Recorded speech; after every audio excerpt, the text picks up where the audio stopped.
Meghan Markle, a libéré le prince Harry, a déterré des comptes revendiqués avant que des allégations selon lesquelles elle était piégée dans la famille royale n'apparaissent. Cette année, Buckingham Palace a officiellement annoncé que le duc et la duchesse de Sussex avaient dit à la reine, la grand-mère de Harry, qu'ils quittaient officiellement le cabinet pour poursuivre leur nouvelle vie aux États-Unis. Le couple a quitté Frogmore Cottage à Windsor pour le Canada l'année dernière, avant de s'installer dans un manoir à Montecito, en Californie, où ils élèvent leurs 2 enfants, Archie Harrison et Lilibet Diana.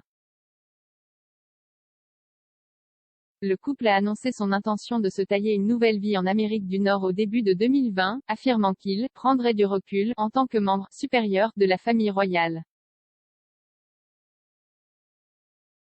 Les médias ont suggéré qu'il y avait eu des frictions au palais entre Meghan, 39 ans, et certains membres de la famille royale. Il a également été affirmé que la duchesse avait intimidé des courtisans, dont 2 hauts responsables du palais de Kensington, leur résidence royale initiale. Meghan a pu donner son propre compte-rendu de la vie royale lorsqu'elle et Harry, 36 ans, se sont assis avec l'animatrice de l'émission de discussion américaine Oprah Winfrey en mai pour une interview télévisée en mars.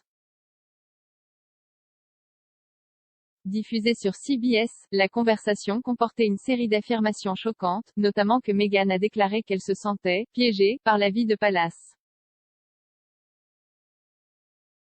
Elle a dit à Oprah qu'elle avait demandé à être hospitalisée après que sa santé mentale s'était dégradée et qu'elle avait eu des pensées suicidaires, mais a déclaré qu'elle n'avait pas pu le faire.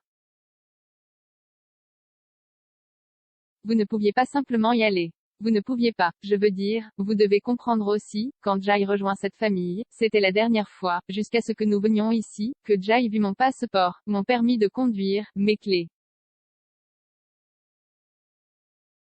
Tout cela se retourne. Je ne voyais plus rien de tout cela, a déclaré Meghan. La version des événements de Meghan a été remise en question par Andrew Morton, auteur de Diana, Our True Story. Il a déclaré au podcast Royally Obsessed en avril que ses amis avaient vu Meghan marcher du supermarché Whole Foods sur Kensington High Street avec des sacs de nourriture pour retourner au palais de Kensington. Il a ajouté que le temps passé par Meghan au cabinet ne ressemblait pas trop à une prison et qu'il semblait qu'elle menait une vie normale. Harry a également déclaré à Oprah qu'il s'était senti piégé par l'institution de la famille royale et a affirmé que son père, le prince Charles et son frère le prince William étaient dans la même situation. Ils ne peuvent pas partir. Et j'ai une immense compassion pour cela, a-t-il déclaré.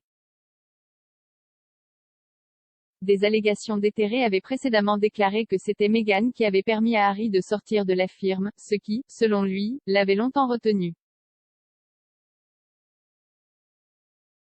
Le journaliste James Longman a déclaré qu'il pensait que Meghan était le catalyseur du nouveau départ de Harry.